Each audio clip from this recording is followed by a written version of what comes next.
Right, addition of ordinates for circular functions. Here we go. So it's under the dot point, concept of combined functions, connection between the domain and range. And I would have talked about this in chapter 1. Yes, Saad? I talked about it in chapter 1 in terms of the domain. For you to add coordinates, you know that it has to be in the intersection, which again, I'll remind you that. But in specific, we're only going to deal with now addition of ordinates for circular functions. So it's very specific to only circular functions. Okay, so you have to be able to add or subtract or multiply functions. So that's sums and products of functions. That's from chapter 1, and we're going to do it again in chapter 7. But for this specific exercise, it's only on circular functions. Now, if you remember from the tips that I would have gave in chapter 1, if you want to sum the function, so for example, I said if you want to sum these two, x, which is a linear graph, plus a square root function graph, okay? Now we would say that is my linear, this is my square root, okay?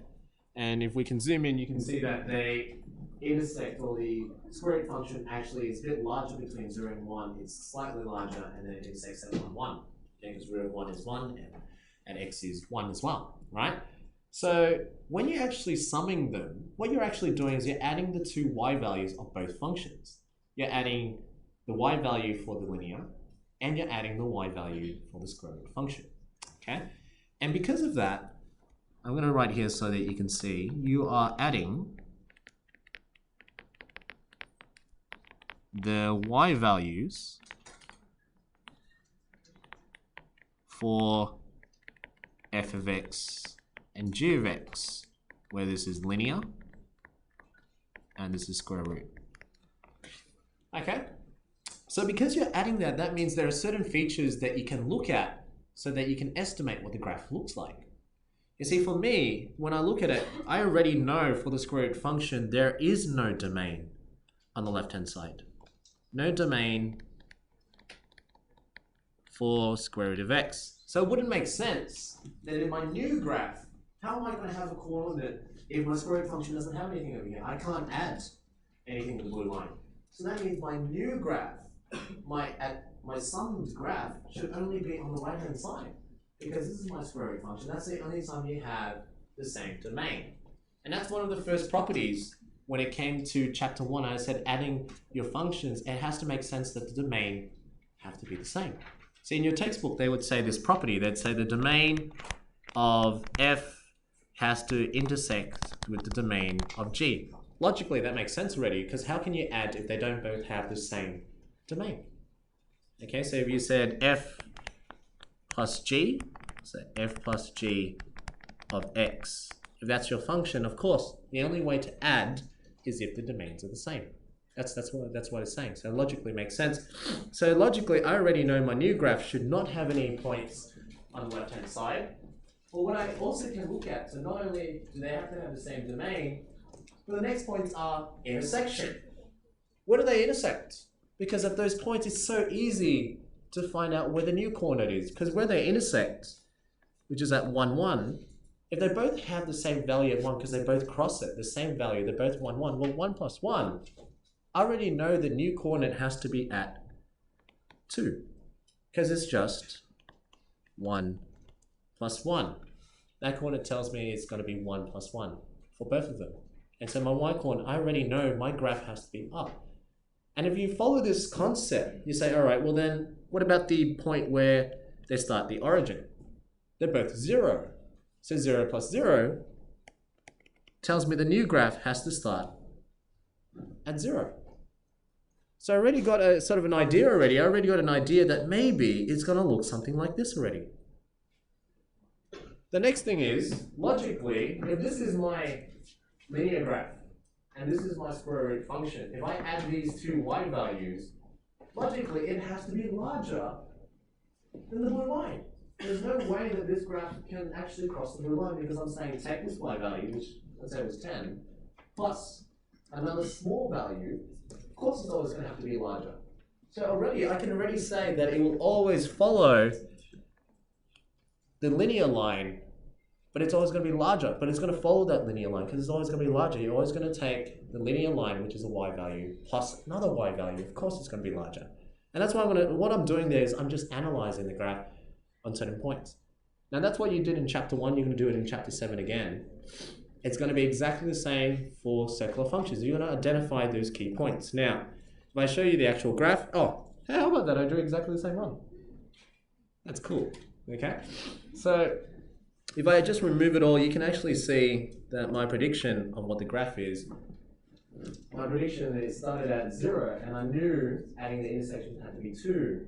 And I predicted that every y value adding has to be larger than straight lines. It has to follow that. And I happen to sketch exactly the actual graph. Okay? And it follows that same idea. You're just interpreting from the main points, the features. And these are your main features. They tell you all this, but really, like these key points, if you read it, the notation looks scary, but they're not. You see, the first one is just saying when f of x equals 0, then the sum is g of x. Well, that makes sense. Well, because if f of x, which is, let's say, in the first function, if the linear was 0, well, of course, this would just be g of x. It makes sense. It makes sense by that logic. Anyone would know that. Okay, it's just saying that if you had a graph that was like this, and then you had another graph like that, well, of course, if I add these two y coordinates, of course, if this is 0, then and this is 4, well, 0 plus 4 is going to give you 4. This is logical. So the first dot point is very logical. Same thing if they're saying if g of x was 0 and f of x was 4, then of course you add them two together. The y values are going to give you an overall value, and it's just at the starting point, which makes sense. Whereas the next line, it looks scary, but it's just saying if f of x and g of x are positive, which meaning to say that, you know, if both of the y values are positive and you add them, well, of course, your new function is going to be positive. And that's what it's saying. It's just saying if you add them two, if they both have two y coordinates that are positive, your overall is positive. That makes sense. And if they're both negative and you add them, of course it's going to be more negative. That's what they're saying in the second one. They're just saying it gets more negative if both of them are negative. Logically, that makes sense, because if I drew a graph and I said, if I just did this graph here and I had another graph down here, well, logically, yeah, this coordinate, this y coordinate was -2 and this was -4. Well, -2 plus -4, of course, it gets more negative. It's very logical at that point. So number 1, number 2, number 3, number 4 was all very logical. And then the last, number 5, is just saying, well, what happens if you have one positive, one negative? Well, obviously it's going to be in between, because if I had a graph that was like this, and then I had a graph that was like that, well, of course, if I add the two y values at this point and plus this point, well, the overall sum, a very large positive and plus a very large negative, it depends on which one's bigger. Because if this was positive 25 and this was negative 24, then it'll be somewhere in between. If this was 125 and that was negative 24, well, of course, it'll be more positive. But it will be between 125 to negative 24, which is what this is saying. They're just saying if you add them, one is positive and the other is negative, well, it has to be between them two. And all that is logical again. I said, I know the notation looks scary, but if you think of it as y coordinates or y values, it makes a lot of sense. If you're adding two numbers on the vertical axis, where is it? Is it going to be greater than, less than? That's all you're doing. You're just interpreting what the most likely answer would be, where it would roughly look like. That's all you're doing. So, having said that, that means if we now look at my interpretation of all of them, and I just wrote it down here, what I just described to you is in words here, in case you weren't listening, then it's there. Okay, in case you weren't listening, then I've described in my own words for you to use. Okay, so those are my interpretations. Now, let's do signed, and this example from your textbook. It says, use the same scales and axes, sketch the graph of y1, which is sine of 2x, and then you've got y2, which is 3 times cos 2x. Now, the first step, and yes, if you do get these questions in your exam, which I actually went through and I haven't seen one for addition of circular functions yet. I really tried to find anyone that even had a multiple choice. I couldn't find any that adds it. I guess you just need to know it. Okay, I haven't seen one from 2002 to 2014 or 15. I couldn't find one. So it says a lot already. I don't know how much you need to know this, but you know, it's worthwhile knowing anyway. If it did come up anyway, you'd have to draw both graphs. That's the best way. If you draw it accurately, it's easier to analyze where the y values are going to be. So I've sketched on your calculator 2 sine of x means that your amplitude is at 2. So 2 and negative 2. And the period's still the same, so it's from 0 to 2 pi. And then I sketched your 3 cos of 2x, which is a dilation of factor half. That's why it's got 2 cycles in the same period. And it's got a range from an amplitude of 3. So this is 3, and that is negative 3. So that makes sense. Now, when we add them, I want you to look at all the little points I just told you. I said that the little things you have to look at are intersections, when one of them is 0. So for example, at the very start, see the sine graph is 0 right at 0. So you already know 0 plus whatever this value is still going to be exactly the same value. So right at the start, I already know the new graph. The new graph has to start at 3. That's my first point, because 0 plus 3 is 3. So I already know it starts at that point. And then now you're just analyzing. You're analyzing the intersections. Look at the intersections. See, they all have the same points here. They both have 1. So if you add 1 plus 1, well, of course it becomes 2. Okay, because you know right here, that's where the intersection is, and that's where that point is. So it might be about 2. So I know that both these points are somewhere there. So what's the first thing I looked at? Where they equal to 0. And then the second point I looked at, intersections. So intersections, you've got this point of intersection, you've got this point of intersection as well. And the thing is, both of them are positive. So of course, if you add 2 positive numbers, it becomes more positive. Whereas over here, you've got 2 negative numbers, because your 2 y values are negative, then it becomes 4 negative. That makes sense. Same thing with all these values here. This is all negative, plus another more negative, and then of course it becomes more negative. So I've already got a graph that it goes more negative down here. Now the only part that starts changing, which I might not know, is in between. Some are positive, some are negative. And you have to make a judgment call here. You have to say at some point, there's more positive than there are negatives. So eventually you're going to have to pass into the positive region. And over here, same thing again. At some point, you're still going to be in the positive region, because that point there, this is a very large positive, and that's a very small negative. So very large positive plus a small negative, of course, it stays a bit more positive. Okay, and we follow that concept. I know, okay, it's going to be somewhere up here, it's going to be somewhere up here, and this is looking like it's going to dip because this is positive, but this is more negative. Because it's more negative, it's going to dip down. But it's not going to dip down too far. It'll probably be somewhere around here. So if I look at the graph, I'm going to say, all right, well, it sort of looks like it's going to come down and then come back up. Okay? And same thing, at these 2 points, when you add this is going to get large, and at some point, it's going to be just slightly dipped. It's going to be smaller because this is more positive, and this is more negative, or less negative. So if I follow that and you're just adding those points, you can get an idea of what it looks like. It looks like it's going to go more negative down here, and then eventually it's going to go back up positive. So I already got a shape. I've got a shape that is going to look something like that. That's my idea of the shape. And so if you actually sketch it to see, all I'm doing is just using the points and logic that I just gave you. And if we show it, that was true. That's what I told you. I said it's going to go up, back down, and at some point, that's where it's very positive, and that's a little negative. And I said it's going to dip down much less than this, and yes, it did. And at some point, it's going to go back up again. And I did say that, and that's exactly what it's about. And all I did was just logically look at the y values, and I said, if it's very large and it's very small, then of course it's going to be more positive. Okay, and that's all I did there. And that's exactly what we've shown. It starts at that point. It's all added, and at some point it has to cross through. And at this point it's less positive, more negative, so it has to be somewhere in between. Get back up, get back down. And that's all you're doing for this exercise. That's why the exercise is so short, because all you have to do is sketch it properly and analyze those points. Cool? Okay, now like I said, I did try to find exam questions for it so you can get an idea and practice on it, but I couldn't find any, so instead I gave you I don't know, this is another example just to illustrate my point, okay? This is my exam. I just thought I'd just practice your tan graphs and another Whoops. What's the next question? There's another one. Wait. The next... How do I go to the next one? I don't want you to see the answers, that's why. Okay. Alright. Oh, there we go. Alright, we're going to try this one first.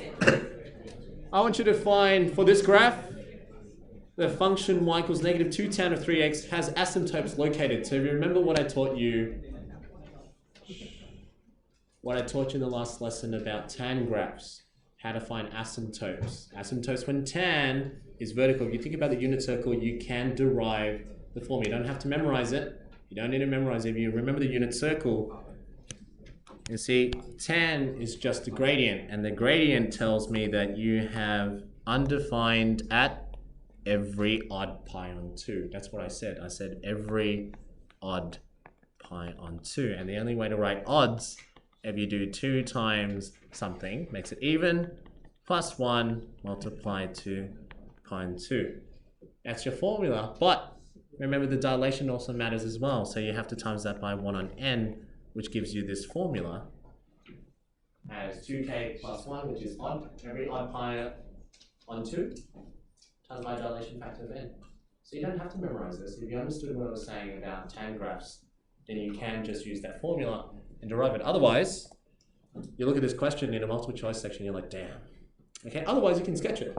You can sketch this on your calculator and then just try to somehow find the asymptotes.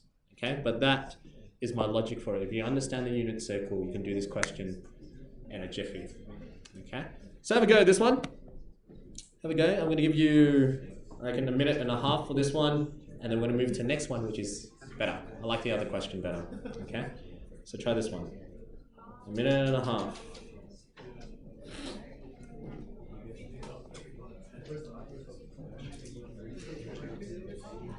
Me, you changed your seat today.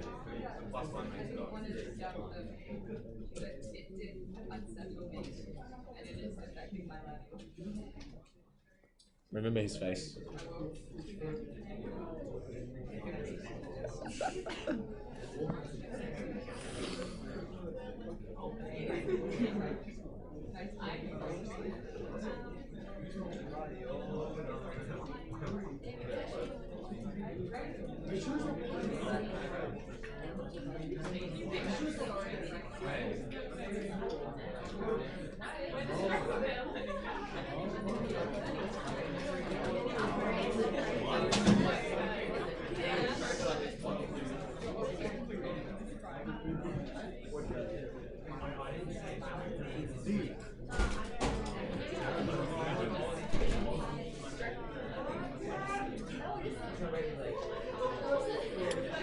All right.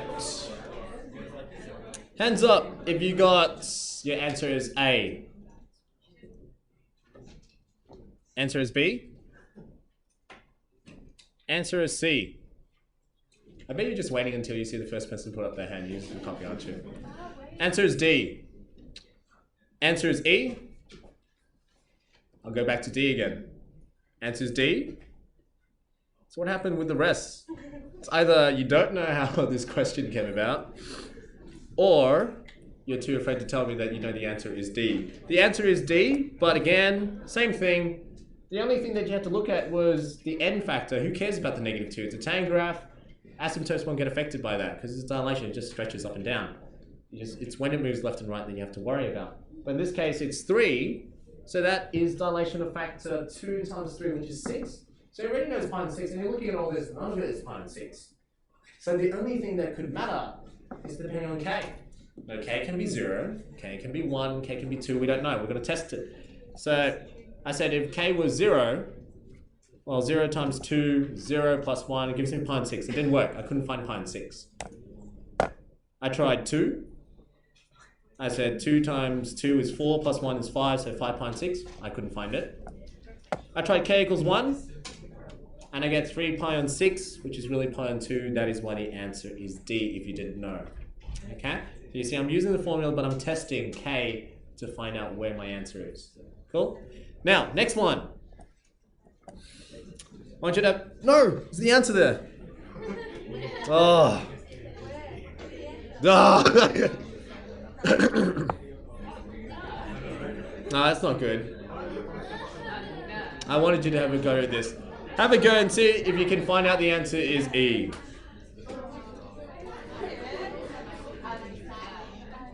Why didn't I bold this away?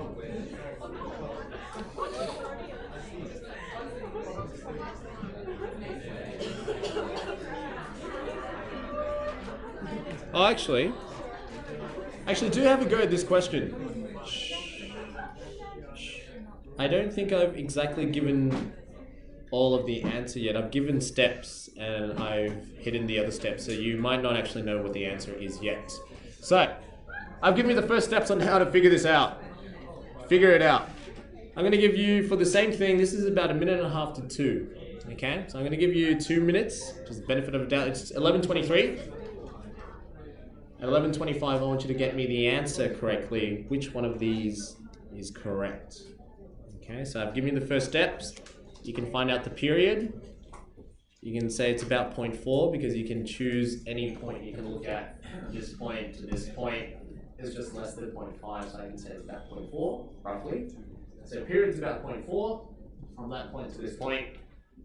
So I'm just picking out so you can see from this point to this point, roughly 0.4 as my period. So options we narrowed down is A or E because of the period. So we know the period is about 0.4 because 2 pi on 5 gives you about 1.3. It doesn't make sense. So the only one to give you about 0.4 is if you had 5t.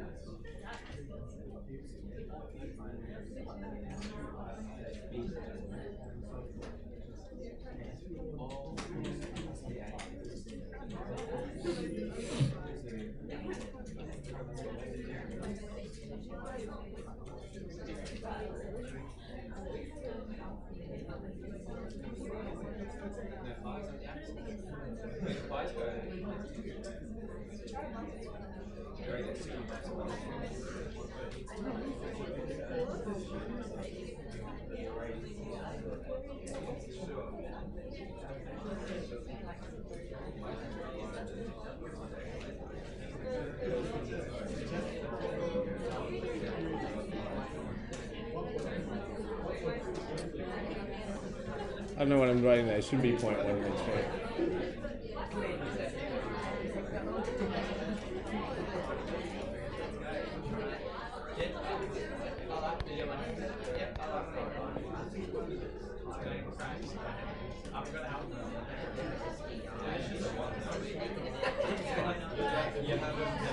Sorry?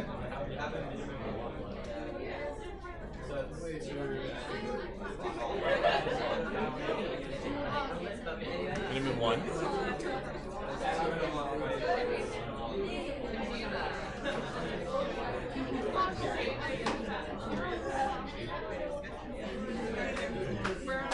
It's 2.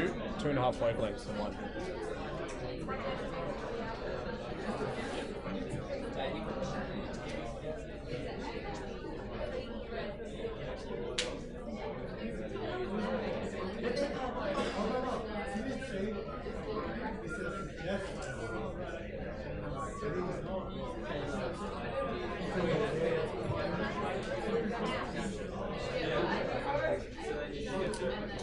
All right, time's up. All right, let's have a look.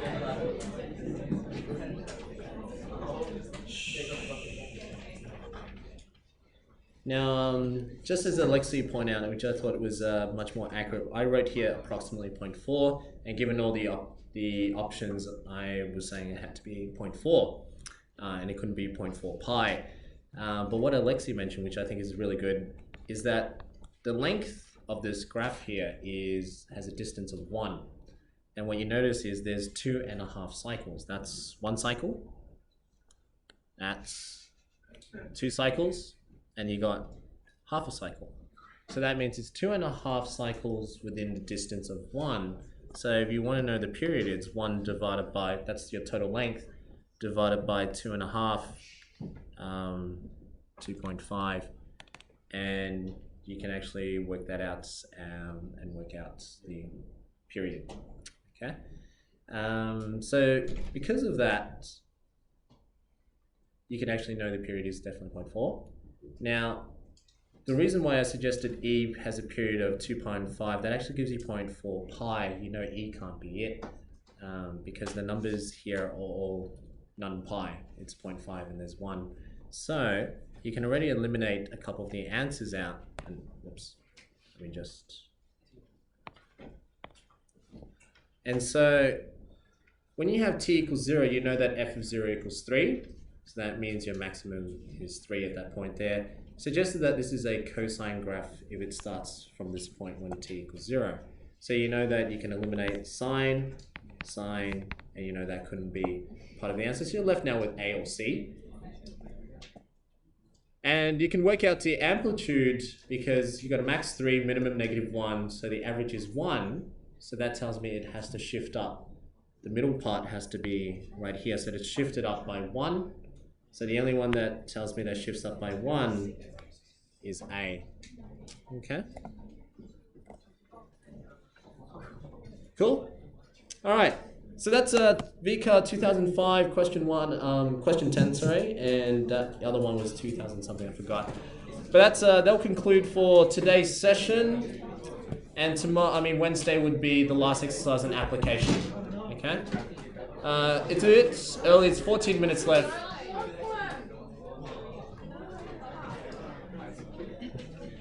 Listen to the instructions before you talk. There's 14 minutes left, so I do prefer that if you are staying in here, you can leave about 2 to 3 minutes early. That's fine, because then it doesn't disrupt other classes. So in this meantime, I do want you to sit around. If you are up to date, fantastic, you can move on to your own other work. But if you're not, I do want you to work on your chapters for chapter 6. The exercises I want you to specifically look at is sketching and solving. If you still can't do that properly, get back to that. Okay, if you can't do that, that's 6C, D, E. If you can't do that, do that again. Otherwise, past exam questions, remember, it's still on Schoology. Only a few of you have done one. I want you to have a look at it. I've got a video for it already.